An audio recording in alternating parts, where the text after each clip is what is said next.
Assalamualaikum warahmatullahi wabarakatuh. Pada video ini saya akan menyampaikan hal terkait dengan pembelajaran di kelas. Kita sering mendengar keluhan Bapak Ibu Guru bahwa beliau mengajar menurut beliau sudah sesuai aturan main dan petunjuk pelaksanaan yang benar. Tetapi hasil pembelajarannya kurang memuaskan beliau. Ada sebagian siswanya yang tidak bisa mengikuti, tidak bisa menunjukkan hasil yang baik. Nah, pada video ini akan saya sampaikan mengapa ketika kita guru melaksanakan pembelajaran, siswa kita tidak bisa mengikuti pembelajaran dengan baik. Barangkali ini sebabnya adalah karena pembelajaran yang kita lakukan tidak kompatibel dengan gaya belajar siswa.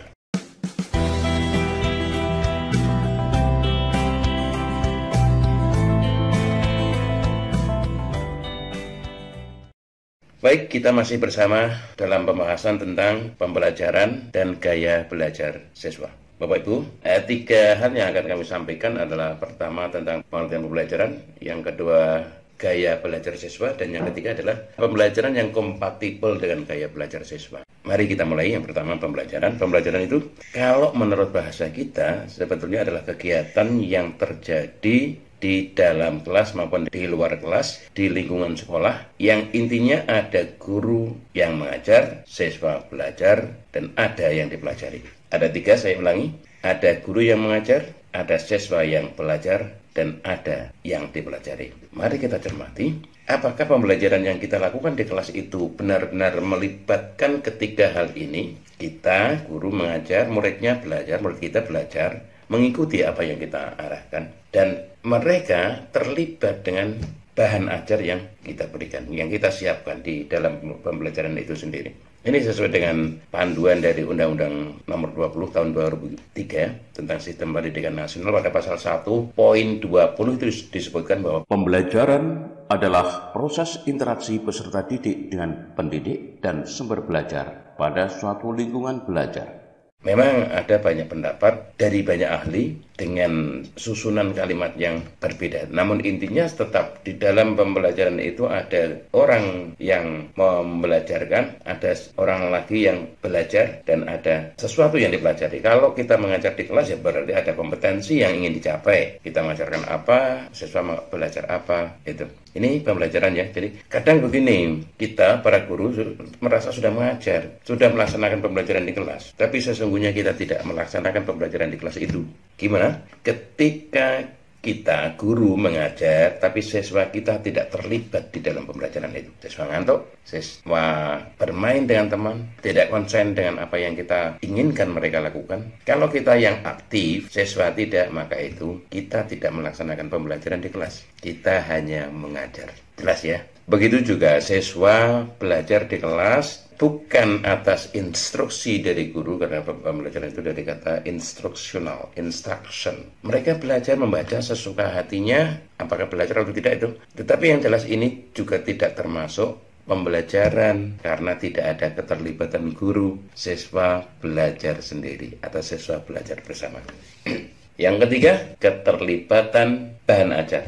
Ada yang dipelajari. Kalau kita mengajar dengan kurikulum 2013 berarti ada kompetensi yang ingin dicapai. Ada kompetensi yang harus dicapai oleh siswa. Kita merencanakan pembelajaran itu, kita menyampaikan informasi, kita menjelaskan, kita menunjukkan kabar dan sebagainya.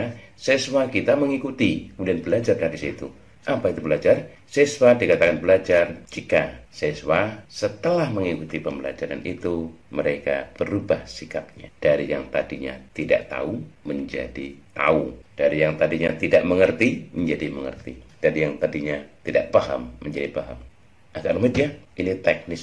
Bapak Ibu, kita sebagai guru, mari kita lakukan itu dengan yang sebaik-baiknya, agar siswa kita bisa mendapatkan sesuatu yang harusnya mereka dapatkan melalui pembelajaran yang kita kelola. Kita orang dewasa yang mendapat amanah untuk menyampaikan itu. 1, itu pembelajaran. Yang kedua, gaya belajar siswa.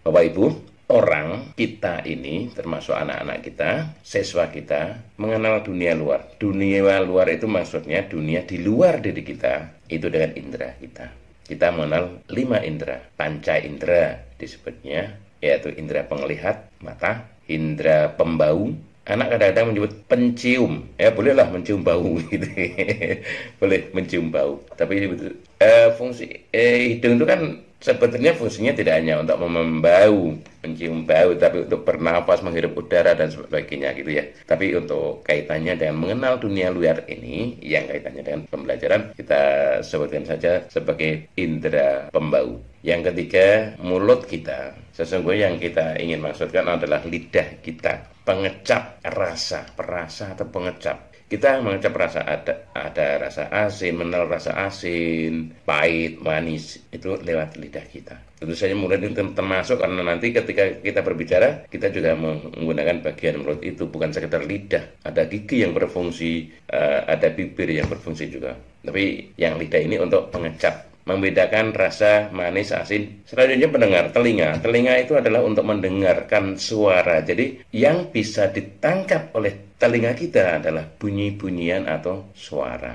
Dan yang terakhir itu orang menyebutnya kulit, itu perasa. Tapi untuk merasakan panas, dingin, kasar, halus. Seperti ini hawanya dingin. Saya bisa merasakan melalui kulit ini. Kemudian yang buku ini permukaannya agak kasar. Ini saya merasakan melalui kulit juga. Peraba, saya meraba ini. Ya, ini kulit. Tetapi kita nanti tidak menyebutnya kulit. Kita akan menggunakan tangan, kaki, bagian tubuh itu. Itu sebagai peraba. Kita sepakati saja istilahnya seperti itu. Kalau nanti menjelaskan kepada siswa ya sama gunakan cara itu. Nah, di antara 5 indera itu yang paling sering digunakan siswa untuk belajar adalah apa? Mata, penglihatan. Anak bisa membaca buku ini karena penglihatannya baik dan normal. Nah, orang-orang yang menggunakan mata untuk mengenal dunia luar, untuk belajar, itu membutuhkan bahan ajar, materi ajar yang sesuai dengan mata. Apa itu? Tulisan, ya, tulisan, gambar, cat, seperti contoh-contoh seperti ini, contoh-contoh yang di belakang itu. Ini kompatibel. Nah, penglihatan itu disebut visual ya, visual. Yang kedua, auditorial. Orang menyebutnya auditory. Auditorial itu berkaitan dengan auditori, audio. Auditorial itu dari audio, suara, bunyi. Bunyi termasuk suara. Ya, kita membedakan kalau bunyi-bunyi itu dari bunyi benar. Ini bunyi. Ini dipukul bunyi gitu ya. Kalau suara itu suara kita, suara manusia. Do, re, mi, fa, sol, la, si, do. Itu suara, bukan bunyi. Bunyinya siapa? Bunyinya orang gitu ya. Oke. Jadi auditorial itu terkait dengan bunyi atau suara. Kita belajar menggunakan telinga kita. Anak-anak juga belajar menggunakan telinga mereka. Maka yang dibutuhkan adalah bunyi atau suara. Kalau terpaksa tidak ada bunyi atau suara, maka anak-anak membunyikan atau menyuarakan. Ini akan bagus. Namanya kompatibel. Yang ketiga, kinestetik. Ada juga yang menyebut tekstil. Hanya saja kinestetik ini kaitannya dengan ini. Kalau tekstil itu gerakan tubuh. Nah, itu gerakan tubuh, tekstil. Kalau kinestetik, kita melakukan manipulasi dan sebagainya. Bahan ajar, materi pembelajaran yang cocok dengan kinestetik ini, anak harus bisa melakukan sesuatu dengan tangannya, dengan kakinya, dengan anggota tubuhnya. Ambil contoh, misalnya Bapak Ibu guru kelas 2, saat ini kan tema berapa ya? Tema 2 atau berapa itu? Menjelaskan perkalian. Bapak Ibu menulis di papan tulis bahwa 3 kali 5 itu sama dengan 5 tambah 5 tambah 5, seperti contoh itu ya. Ditulis seperti itu, anak ada yang bisa mengikuti kalau dia visual atau auditorial. Visualnya baik, auditorialnya juga baik. Tetapi anak yang kinestetik tidak bisa. Itu sebabnya kenapa Bapak Ibu ketika menjelaskan materi pelajaran kepada siswa, tidak seluruh siswa bisa menerima materi itu. Bagaimana caranya agar anak yang kinestetik juga bisa mengikuti? Maka akan lebih baik, karena ini konsep awal ya. Anak-anak kelas bawah itu, kelas rendah, masih sifatnya konkret. Lebih mudah, cepat belajar jika menggunakan benda-benda konkret. Maka akan lebih baik jika Bapak Ibu guru menyiapkan bahannya, bisa apa itu lidi atau apalah, kelereng atau apa macam-macam yang lainnya. Yang penting itu benda konkret bisa diambil, bisa dikumpulkan. Kalau saya dulu ingat ketika masih di SD kelas 1 untuk penjumlahan perkalian itu disuruh membawa lidi yang dipotong-potong 10 sentian itu. Dan itu cepat, misalnya bu gurunya bilang, coba kamu sekarang kumpulkan 555, kan anak sudah paham itu hitungan, menghitung 1 sampai 10 misalnya. 5 kumpulkan. Sudah, tambah lagi 5. Sudah, tambah lagi 5. Atau misalnya konsep penjumlahan 5, sudah, kumpulkan dulu. Ambil lagi 3, taruh di sampingnya. Ambil lagi 2. 5 ditambah 3 sama dengan 8. Sekarang kamu hitung semuanya. Anak bisa menghitung dari ini, atau langsung dijadikan 1, kemudian dihitung 1. Ini konkret. Baru setelah itu nanti dituliskan di bawahnya 5 itu simbolnya adalah ini gitu. Nah, kinestetik begitu cara belajarnya, sehingga kita perlu memperhatikan gaya belajar siswa ketika mengajar di kelas kita.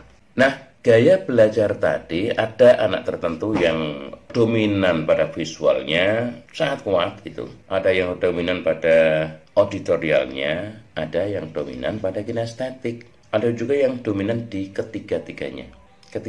Jadi visualnya oke, dengan gambar gitu bagus. Kemudian auditorialnya juga oke, mendengarkan cerita itu enak sekali dia. Dan dia bisa bercerita ulang, menceritakan ulang dengan bahasanya sendiri. Itu sudah, kalau ini sudah terkait dengan bahasa ya, sudah ada terampilan bahasa. Tapi yang jelas dia menggunakan telinganya untuk belajar dengan baik. Dan kinestetik juga bagus. Jadi ada anak yang visualnya bagus, auditorialnya bagus, kinestetiknya juga bagus. Kalau ini mereka belajar akan sangat mudah. Tapi selain itu ada yang visualnya bagus, auditorialnya tidak bagus, kinestetiknya juga tidak. Ada juga yang auditorialnya bagus, visualnya bagus, kinestetiknya tidak. Atau kinestetik bagus tapi visual dan auditorial tidak bagus. Nah, ini masalah yang akan muncul ketika Bapak Ibu guru tidak memperhatikan gaya belajar siswa. Oleh karena itu, pembelajaran yang baik adalah pembelajaran yang kompatibel dengan gaya belajar siswa. Kita istirahat dulu ya. Baik, kita lanjutkan. Tadi terakhir pernyataan saya adalah pembelajaran yang baik adalah pembelajaran yang kompatibel dengan gaya belajar siswa. Mengapa pembelajaran harus kompatibel dengan gaya belajar siswa? Tadi sudah saya sampaikan bahwa setiap anak itu belajar dengan gayanya yang berbeda-beda, dengan gaya belajarnya berbeda-beda. Maka ketika guru bisa memenuhi gaya belajar anak dalam pembelajaran itu, maka kemungkinan besarnya adalah seluruh anak di seluruh kelas, semua anak-anak di kelas itu akan bisa mengikuti pembelajaran dengan baik. Ciri ukuran pembelajaran yang baik itu adalah hasil belajar siswa. Karena proses tidak akan mengkhianati hasil, maka ketika proses pembelajarannya bagus, hasilnya juga diharapkan bagus. Ada juga yang prosesnya bagus, hasilnya jelek, tapi itu di luar perhitungan kita. Yang kita yang normal-normal saja, kalau usahanya bersungguh-sungguh ya, hasilnya akan baik. Nah, mengelola pembelajaran yang kompatibel dengan gaya belajar siswa itu memerlukan kesiapan dan ketekunan guru. Paling tidak ketika kita mengajar, kita harus perhatikan anak-anak kita, siswa kita itu gaya belajarnya seperti apa. Di awal tahun pelajaran, barangkali ini penting bisa dilakukan, kita mengamati anak-anak kita, murid kita, karena mereka kan murid-murid baru. Kita amati gaya belajarnya seperti apa. Dengan cara seperti itu, kita akan lebih paham. Meskipun pembelajaran klasikal, masing-masing anak akan merasakan bahwa pembelajaran Bapak Ibu yang Bapak Ibu lakukan mempribadi, masing-masing pribadi akan mendapatkan, merasa dirinya diperhatikan, merasa dirinya mendapatkan perhatian penuh dari gurunya, karena kebutuhannya dipenuhi. Nah, mudahnya kalau Bapak Ibu tidak sempat itu, ya buat saja pembelajaran itu menyangkut 3 hal. Ketika kita melaksanakan pembelajaran di kelas, usahakan pembelajaran itu bisa berupa, materi pembelajarannya ya, bisa berupa sesuatu yang bisa dibaca, bisa dilihat, diamati, dan sebagainya. Dengan topik yang sama, usahakan agar pembelajaran itu bisa didengarkan. Caranya seperti apa? Misalnya bacaan, ya kita minta seseorang untuk membaca saja, atau kita bacakan, atau anak disuruh membaca sendiri. Auditorial itu tidak harus mendengarkan suara orang lain, tapi suaranya sendiri. Maka anak-anak yang membaca dengan suara lantang ketika disuruh membaca, pemahaman tidak masalah. Yang ketiga, gunakan agar bahan ajar itu yang dipelajari anak bisa dimanipulasi. Anak bisa melakukan gerakan-gerakan tubuh untuk mencapai tujuan pembelajaran itu. Ya, ini harus kita rancang. Semakin terpenuhi ketiga gaya belajar ini, maka semakin besar kemungkinannya, peluangnya kelas Bapak Ibu berhasil. Contoh matematika tadi ya, berikan barangnya ada konkret, ini kinestetik, bagus. Bapak Ibu atau teman-teman di kelas mengucapkan 5, nah 5 kumpulkan. Ada di gambar tadi barangnya 5, ini anak akan lebih paham. Saya kira sampai sekian dulu Bapak Ibu, mudah-mudahan bermanfaat. Kalau ini dirasa bermanfaat, ya boleh Bapak Ibu bagikan kepada teman-teman sesama guru agar mereka bisa mengajar, membelajarkan siswa, menyelenggarakan pembelajaran secara lebih baik. Dengan demikian mutu pendidikan di negara kita akan semakin baik dan semakin baik. Kalau Bapak Ibu suka, silakan klik tombol like. Kalau tidak suka ya tidak apa-apa. Berikan komentar di bawah. Apa yang kurang dari yang saya jelaskan tadi? Apakah suara saya terlalu cepat atau kayak saya tidak enak? Tolong berikan komentar untuk perbaikan yang akan datang. Demikian, mudah-mudahan bermanfaat. Assalamualaikum warahmatullahi wabarakatuh. Terima kasih telah menonton.